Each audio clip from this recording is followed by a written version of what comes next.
This video is doomed. Hey everyone, what's up? Welcome back to the channel. It's Francis. I am so happy to be with you guys here today. Don't forget to subscribe so that I get to see you here again. Okay guys, I'm sorry. I'm gonna have to record this little bit. This is after I have done the whole video. Please, if you are not having a good time, if you don't really find this interesting right now, just skip to the review of the book part, because seriously, it's a great book. I hope you guys read this book, seriously, it's amazing. Bye. Keep going, keep watching the video, don't bye, don't go away, watch the video. Hey everyone, what's up? Welcome to the channel. My name is Francis and I am here today to do something a little bit different than I have been doing before. And I'm not putting my phone on my tripod, and you guys are probably like, whoa, why is this so wobbly? Is the world ending? Oh my god, he hasn't done this before, what is happening? I haven't posted more than 10 videos. Calm down. I'm still experiencing. Today I'm gonna throw myself kind of into a vlog, which I haven't done before and I honestly have no clue how to do. But I really wanted to go for it because I am going to buy something to make the room mood a little better, and something that I have been wanting to buy for a long time. And today I'm finally gonna do it. It's very cheap, but I haven't had just the, you know, whatever it is to go out and buy it. So yeah, I'm gonna do it today and I wanted to show you guys that. And at the end, I'm gonna be talking a little bit about the book that I am reading right now, which is Neil Gaiman's Fragile Things. How would you not love Neil Gaiman? Stardust and all those kinds of books. Like, he is the Tim Burton of books, or maybe Tim Burton is the Neil Gaiman of films. Who the fuck knows? Who the fuck cares? I'm gonna keep that to the end of the video. My arm is already hurting, so I'll see you in a bit. So I found what I wanted, and I'm not gonna show you right now, but it was not in this corridor.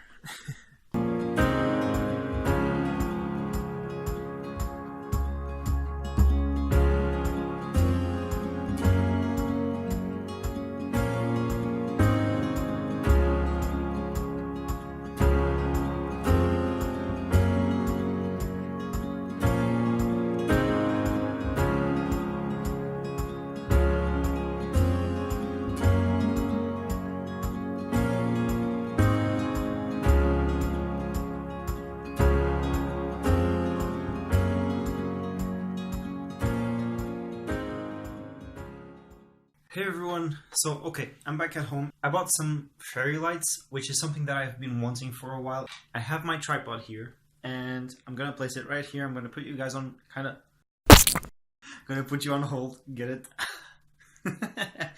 And yeah, I'm just gonna put it down here. Crystal is gonna be helping me. There she is. No, she doesn't want to help. She's like, bye. I'm gonna be taking them out of the box. It's a bit sad that the first thing that I am unboxing comes in see-through boxes, but we'll get there. Hopefully it'll look great. Let's go.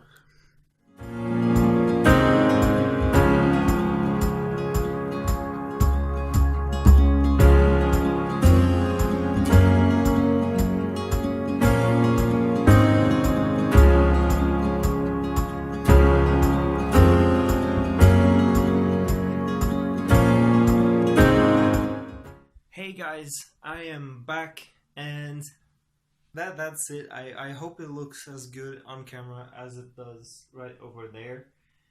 I'm thinking it probably looks a lot better at night because you don't see all the wires around the bed. I like it. I'm happy. I'm really happy. So yeah, this was the part that I wanted to show you guys. One of the things that I had to do was start making the orange lights a little better, a little more organized in a different way. Okay, I'm gonna set you guys down. This is it, you guys. The Neil Gaiman review. I have been reading this, 117 pages, which makes me really excited, guys. This book was a gift for me, like, I don't know, 10 years ago maybe, and I never ever got around to read it. So this is all because of BookTube. This is a short story book. This is a compilation of short stories from Neil Gaiman. And when I was younger, I was like, I don't want short stories, I want real books, I want the big things. Now I see things in a completely different way. It's so funny how when you grow up you start seeing things that you saw as boring being a lot more interesting just because they are interesting. This book is actually interesting and exciting. Fragile Things is a book by Neil Gaiman. He picked up a lot of the short stories that he had written and he put them together in this little book that he called Fragile Things. Because of that, exactly, they are fragile things. What's so fascinating about this book is that before he tells you the short story, before he tells you the tale, he lets you know a bit of the story that came behind the tale. A story that made this tale come true, or that he associates with the tale. There is even a story of him seeing a ghost. I don't know if it's true, but apparently he was coming out of his house. He basically says that he saw a woman standing under the lamppost, and suddenly he wasn't expecting that. He says hello, and the woman says nothing, and he says hello again, and the woman starts smiling, but in this very horrific way. He turned around, he started running away. When he turned back to check if the woman was still there, she was gone. This is what he tells. I don't know if this really happens to him.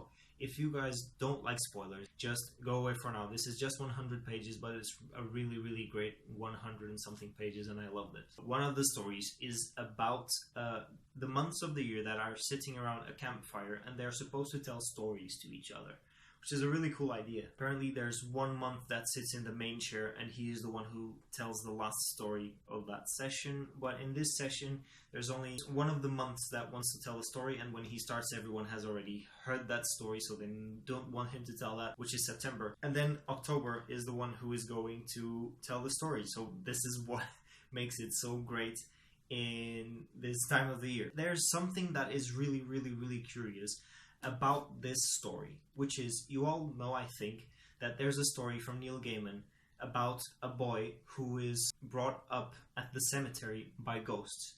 And this story is actually kind of like that. So it's probably the idea that led into that other story. This story is about a little boy that is left out by his family. No one cares about him. No one really understands him, not at the school, not at home. He is bullied and everything. So he decides to leave the house. Of course, he's a kid, so he's gonna pack up some gummies and chocolate bars and stuff like that. He packs it into his bag and he leaves. He walks and walks and walks until he reaches this house, and he finds a boy there. They talk to each other, they understand each other, they like each other. The little boy actually starts liking this other boy a lot, feeling like he belongs. So that's very important in the story, because right after that, they keep going and they go to the boy's home. The boy's name is Dearly, which, you know, you get the idea immediately from that. The boy's name is Dearly, and even though this is so obvious, it has so much this Tim Burton feeling, and you love it so much. You know what's gonna happen, it's obvious, but you've never seen death in such a cozy and comfy way, I guess. So he finds the boy, he's led to the boy's home, and when they get there, it's just a tombstone. Something dearly loved, and the rest is gone. And so he is called Dearly, because dearly is the word that you can understand from there. It's very, very sad, but it's so warm and welcoming at the same time. The real boy understands immediately what is happening, that the other boy is a ghost, but he's still nice. And he's the only one around. So they talk for a while until the real boy asks the ghost boy if he can stay. What would he have to do to stay there? And the little boy tells him, well, I can't help you, but the people at that house can. And the real boy just goes on to the house. So you understand immediately that he's going to die. He's going to ask someone to kill him so that he can stay with the boy there and live there where someone at least understands him. So it's such a sad story, but it's so great at the same time. It's so welcoming and warm. It's ridiculous, but you're glad that the boy is gonna be killed and that he's gonna get to stay with the other boy. The other story is about this writer wants to write about reality, and it's very curious, the story as well, because you feel like Neil Gaiman is probably writing another version of himself, of something that does happen to people who are just creative writers. So going to the story is about this girl who is trying to run away from monsters and something that you don't know what it is because it's behind her in the forest and she never actually sees it. She goes up to this house, she knocks on the door, someone comes to the door, and they have a little conversation through the door until that someone opens the door and it's actually a butler, but it's a ghostly looking butler, and he lets her in because she's the daughter of some other guy that should be important. She is inside until she realizes that the butler has been dead for a while.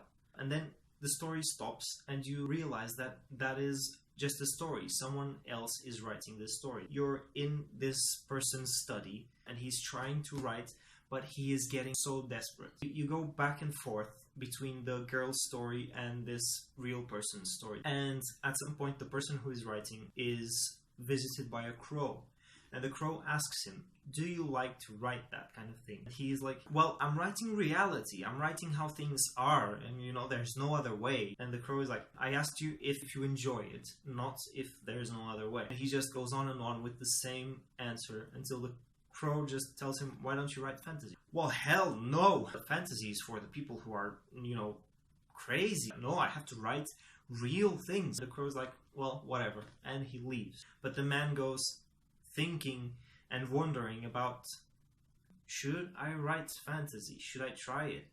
And so he takes out his quill, he sharpens it, he throws it into the ink pot, and he starts writing the new story. It's really crazy how Neil does it, because you are seeing this weird story going on about the girl, and you see his desperation, then he goes back into it, and it's again the weird stuff.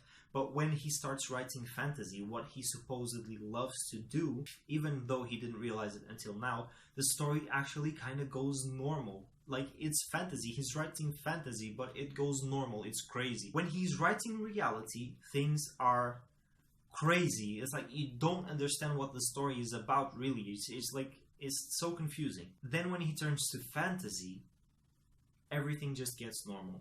And this is so great to see, because it's like Neil Gaiman is depicting these two sides of yourself. One that tells you, no, you have to be realistic, you have to write about real things, that's what real authors do. And then there's this other side of yourself saying, but you don't love that. You do not love that. Stop doing that. You don't like doing that. Stop it. This happens in real life. Just keep doing this, because this is what is supposed to be realistic. This part is the one that always gobbles over the other one, is the one that always consumes the other one. So your creative part, the part that is crazy, but that is actually about doing something that you love, goes away. This is what happens in reality so much. And Neil just, I don't know if this is what he meant by this story, but God, did he nail it. Seriously. God, did he nail it. Once you go into the supposed to be crazy part of the story, where the crow talks, you're writing fantasy, and you're doing something that seems crazy, that's actually when things go normal.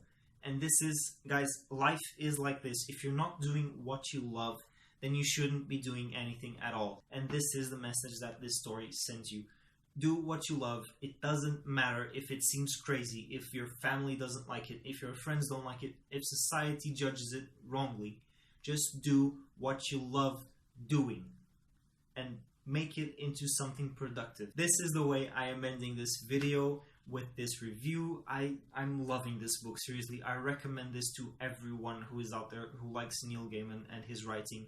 This is the Tim Burton of books.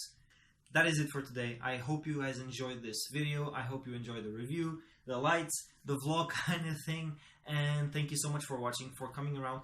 Do not forget to subscribe. Subscribe, hit that button, hit it right now. I'll see you on the next video. Bye.